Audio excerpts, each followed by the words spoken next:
Election results ఒక history అనుకుంటే ఇప్పుడు సీఎం ఎవరవుతారో అని తెలియక జనాలు పిచ్చెక్కిపోతున్నారు. టీవీకే 108 సీట్స్ తోటి రికార్డ్ బ్రేకింగ్ డెబ్యూట్ అయితే చేయగలిగింది, కానీ మెజారిటీ మార్క్ 118 రీచ్ అవ్వలేకపోయారు. ఇక్కడ అసలు ట్విస్ట్ ఏంటి అని అంటే, ఇన్నాళ్ళు బద్ద శత్రువులుగా ఉన్న డిఎంకే అండ్ ఏడిఎంకే ఇప్పుడు రెండు చేతులు కలిపారు. విజయ్ని సీఎం అవ్వకుండా చేయాలి అని చెప్పేసి చాలా ప్రయత్నాలు చేస్తున్నారు. పొలిటీషియన్స్ అంటేనే ఇంతే, అందుకే అంటూ ఉంటారు పాలిటిక్స్ లో పర్మనెంట్ ఫ్రెండ్స్ కానీ పర్మనెంట్ ఎనిమీస్ కానీ ఉండరు అని. ఇప్పుడు 112 వర్సెస్ 112 ఈక్వల్ అయ్యేలా చేస్తున్నారు. ఆ మిగిలిన 8 సీట్స్ ఇప్పుడు ఎవరు సీఎం అవుతారనేది డిసైడ్ చేస్తుంది. ఇంకా ఇంకో సైడ్ ఏమో వెస్ట్ బెంగాల్లో 74 ఇయర్స్ తర్వాత బీజేపీ 207 సీట్స్ తోటి సాలిడ్ గా పవర్ లోకి వచ్చింది. మమతా బెనర్జీ గారి టీఎంసీ జస్ట్ 80 సీట్స్ తోటి ఓడిపోయారు. కానీ రిజల్ట్స్ తర్వాత వెస్ట్ బెంగాల్లో పూర్తి వైలెన్స్ గా మారిపోయింది. సువేందు అధికారి పిఏ పైన ఫైరింగ్ జరిగింది అండ్ టీఎంసీ ఆఫీసెస్ లో వెపన్స్ దొరికాయి.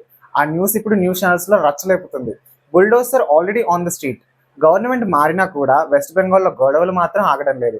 దీనితో పాటు ఒక షాకింగ్ ఇన్సిడెంట్ బయటకు వచ్చింది. ఒక సీనియర్ హిందూ ఫీమేల్ లాయర్ ని తన junior, not her senior, her junior బుర్కా వేసుకోమని ఫోర్స్ చేస్తున్నారు. అలాగే ఫిజికల్ గా ఇన్సల్ట్ చేసిన విషయం ఇప్పుడు వైరల్ అవుతుంది. ప్రొఫెషనల్ స్పేస్ లో ఇంత ఘోరమా?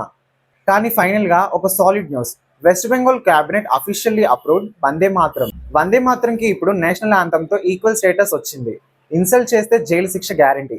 From a political statement to historical changes, India is witnessing a massive shift. What's your opinion on this?